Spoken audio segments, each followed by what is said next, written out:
champion. Yes! The shot's gonna go! Indiana wins the championship. You can't be serious with that shot! Yes! Heroes are born in March!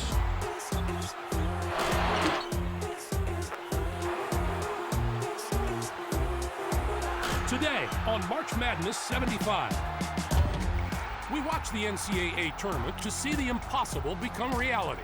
Got it at the buzzer! To root for the Cinderella who crashes the dance. All over! He got it! The dream is alive! Or experience the history-changing events when David topples Goliath. Holy mackerel! You've just seen history. CBS Sports celebrates the 10 greatest upsets in the NCAA Tournament presented by Lowe's. Michael Jordan! And won it! Launches the shot! Wow! Unbelievable! Oh my goodness! Dreams to come true. As good as it gets. The common bond between our top 10 upsets is they all broke hearts, busted brackets, and made history. They won it! Some were toppled painfully close to the ultimate prize, He scored! Beautiful! while others were knocked out early on, One of the all-time shockers. including the 7 times a 2 seed has fallen to a 15. We'll get to the first time it ever happened in a moment. The second time is our 10th greatest upset. In 1993, the Arizona Wildcats were taken down by the underdog Santa Clara Broncos, led by an unknown freshman who would later become a basketball legend. There was this kid who was a freshman named Steve Nash who played for Santa Clara. Nobody knew who Steve Nash was. It was a big surprise. Nash has been more than equal to the task. I don't know that any of us believed that we could win. We just gave it our best shot and found ourselves in the game. Despite Nash shooting 1 of 7 from the field, Santa Clara was poised for the upset, thanks in part to his accuracy at the line. Oh, what a big-time performance at the strike. I remember they were fouling. I made 6 in a row. That didn't touch iron.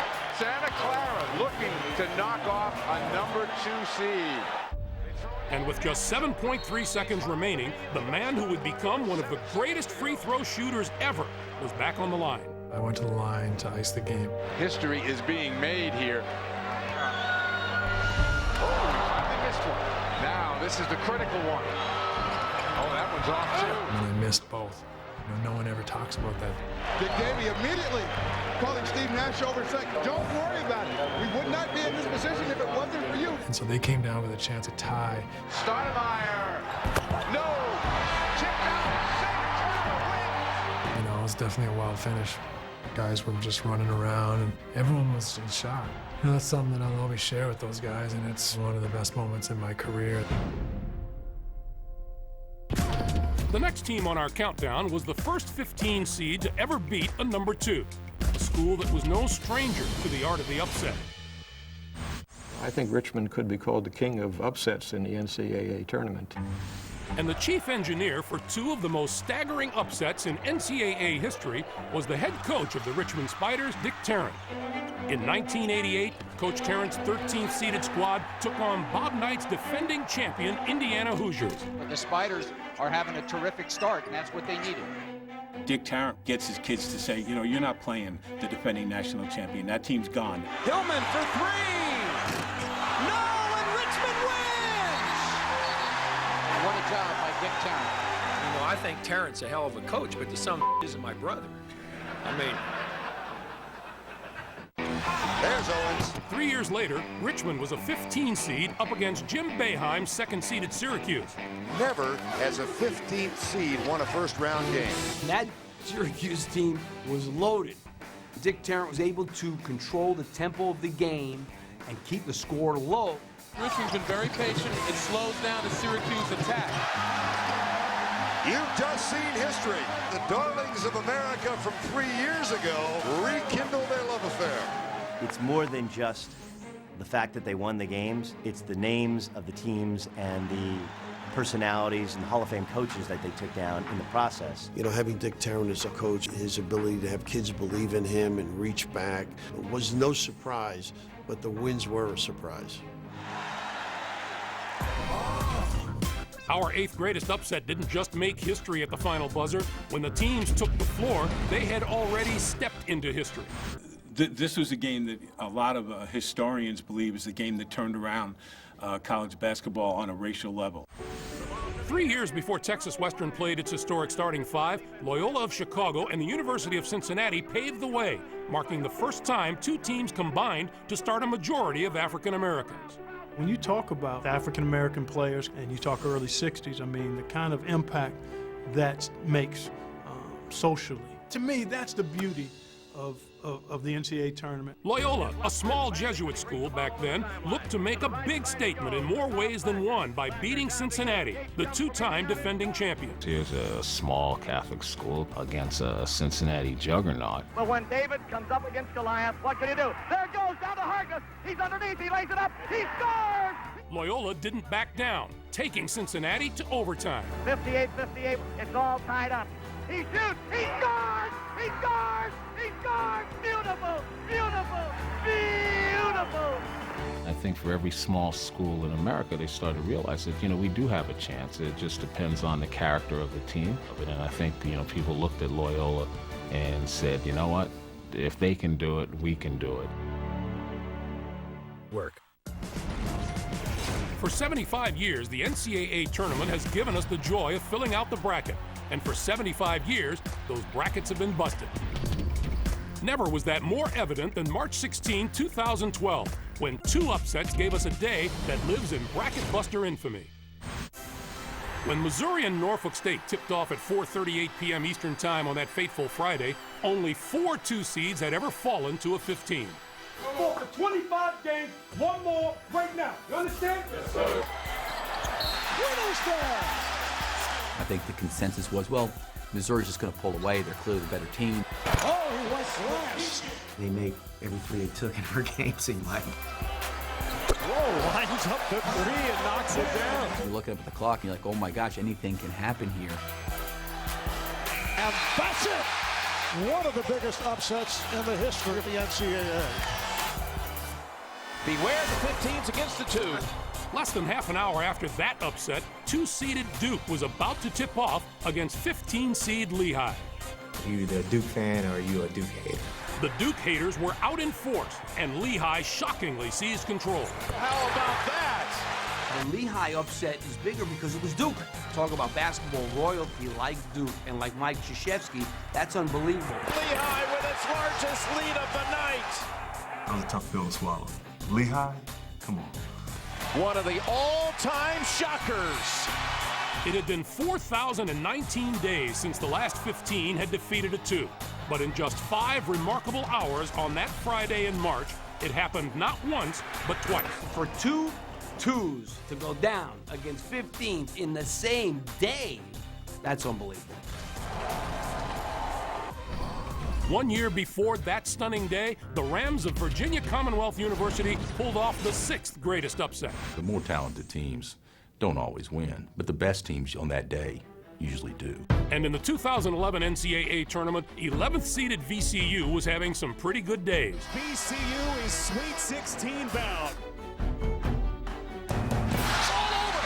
The Rams continue on to the Elite Eight. The Rams now found themselves face-to-face with top-seeded Kansas and a chance to advance to the Final Four. We realized that we truly were playing maybe the best team left in all of college basketball. But our guys weren't afraid. Rechecked it. Morris was taken down. Where is VCU finding this energy? We were in a very, very confident place as a team. Balls going in from three-point range early and often. For three. On fire. And not only did VCU beat the number 2 ranked team in the country, they did it convincingly. This is one of the most shocking upsets we've ever seen. That one will always stick in my craw because that was a team that was good enough to win it, and we just didn't get it done. The Rams have made it to the Final Four. VCU's magical run put Coach Shaka Smart on the map, but our next upset was the final win in one coach's Hall of Fame career. Pete Carrill led Princeton to over 500 wins and nearly pulled off the biggest upset in tournament history when his 16th-seeded Tigers lost to top seed Georgetown by a single point. Unbelievable. Pete Carril near the upset in the first round of the NCAA tournament. This is a coaching genius we're talking about. He had kids who could play, were unselfish, could pass. They were able to set people up. It just was a special way of running an offense. 7 years later, Carril announced his retirement just a few days before Princeton faced off against the defending champs, 4th seed UCLA. One of the more compelling games in the history of college basketball. Will this be the year for Pete Carril? This was the perfect storm for Pete Carril against a team like UCLA that was so athletic, hadn't been able to defend a backdoor cut, which was what they were all about. Running that patented Princeton offense, the Tigers played the Bruins to a stalemate. Bounce pass, Johnson! Hold on! They got a chance to win it! Improbably, the score was tied at 41 with just seconds left. You know they're going to try to run a backdoor play if they can get it. Under 10, backdoor. The fact that it was a backdoor play was kind of poetic. The Princeton Tigers have pulled the upset. They beat the defending national champions. Go wait for it. Go wait, President, buddy. I love basketball. What the heck can you say? You know how much we're going to miss you. Thanks, Coach.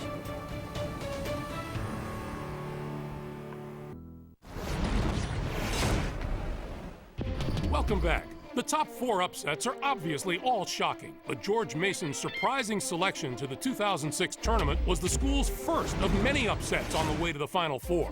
They were a very controversial selection, come Selection Sunday. With all due respect, I'm looking at some of these non-conference opponents that George Mason played that made the field, and those teams from the Missouri Valley, and it's not all that impressive. Of course, George Mason goes on this breathtaking run. The run began with George Mason defeating Michigan State. Congratulations, George Mason. Next up, perennial powerhouse North Carolina. You got to understand this. Their fans think their players are supermen. Our fans know we're kryptonite. That speech sparked the Patriots to victory over the Tar Heels. Mason defeats North Carolina, who then took down fellow Cinderella Wichita State. George Mason is in the Elite Eight. Setting up a showdown against the #1 seeded Connecticut Huskies. It's one of my favorite moments in the 30 years I've done the tournament. How good is that? As the game went on, they kept hanging in. But George Mason was doing more than just hanging in. With 5 seconds left, they were about to pull off the unthinkable. Denham Brown. Overtime is next. And in overtime, George Mason would not be denied a trip to the Final Four. Off the glass and good. How tough is that? UConn had one last chance.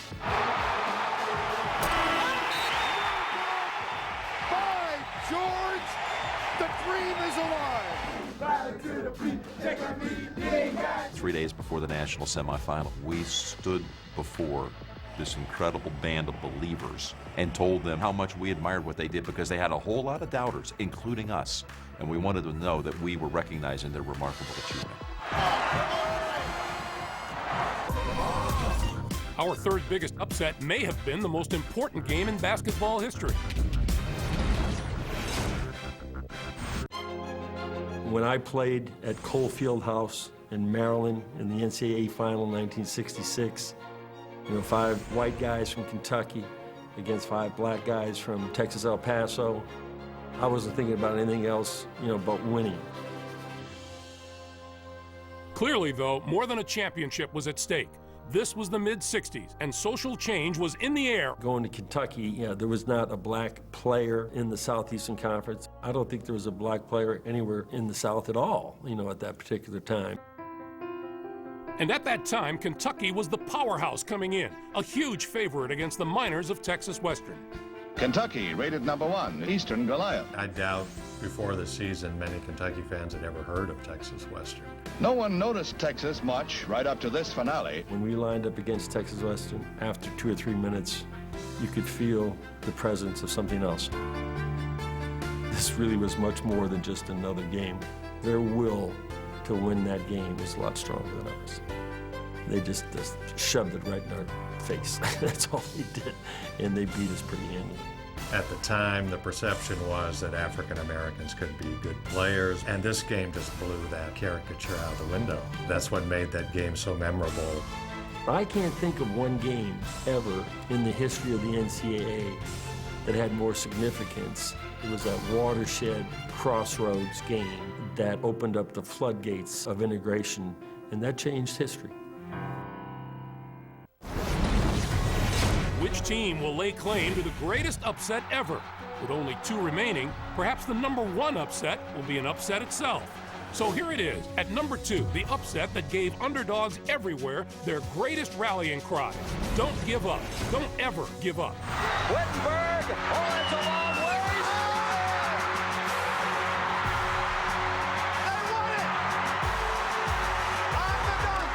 The iconic image is Jimmy Valvano racing out looking for somebody to hug.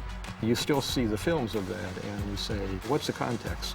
It was NC State against Houston in the 1983 NCAA Championship, a mismatch of epic proportions. You had Phi Slamma Jamma. Houston, they had a 26-game winning streak.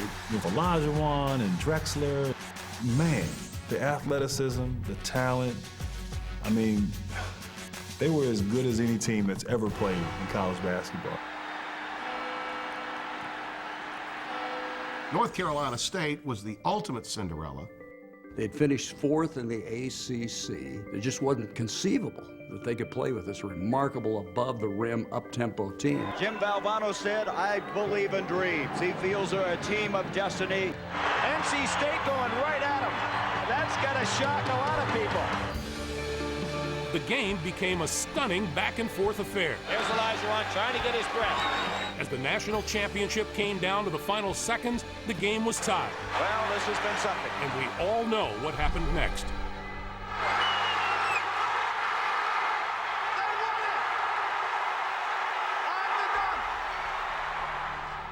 Anyone who is of a certain age, when that game was played, they can tell you where they were watching it that night, who they were with. Have you ever seen more emotion than at the end of this game? I've always called it the greatest upset in college basketball history. Jim Valvano, it was drama that no one will ever forget. Your emotions. Brent, our kids have never, I know it's a cliche, but we've never quit in a game down the stretch all year long. And I knew we wouldn't today. What could possibly top that? In a word, perfection. It's time now to reveal the greatest upset in NCAA tournament history.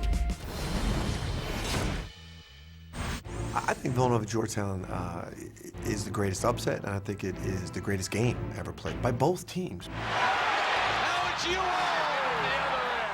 In 1985, the Georgetown Hoyas were 35-2, considered the nation's best team and the defending champions. And after tonight, we'll know just how good this Georgetown team is. While their Big East rival, the 8th-seeded Villanova Wildcats, limped into the dance. Villanova finished in the bottom to the middle of the Big East that year. But they made their way through the NCAA tournament. They get to the finals against Georgetown. This would be one of the greatest upsets to the NCAA tournament. Both teams sizzling in the early moments. Georgetown would shoot an incredible 55% from the field, but that was nothing compared to Villanova's record-setting 79%. Rolly Massimino prepared that team in a way that nobody could ever prepare a team to play almost a perfect game. You kept saying, at some point they have to cool off. An incredible game plan combined with a dazzling shooting display led this David to take out Goliath. Look at this shooting percentage against Georgetown. And gave us the most shocking win in tournament history. Hey, Villanova's a good team, but they are a great team tonight. That's it. Villanova has done it. It's the greatest upset, and of course Villanova is the lowest seed ever to win the title. Everyone said Villanova's going to have to play the perfect game, which they did to win the game. And that's what makes the tournament so exciting. When you fill out your brackets and see all these upsets, you recognize, you realize that anything can happen. No, no one thought we could do it, but I did, and so did they.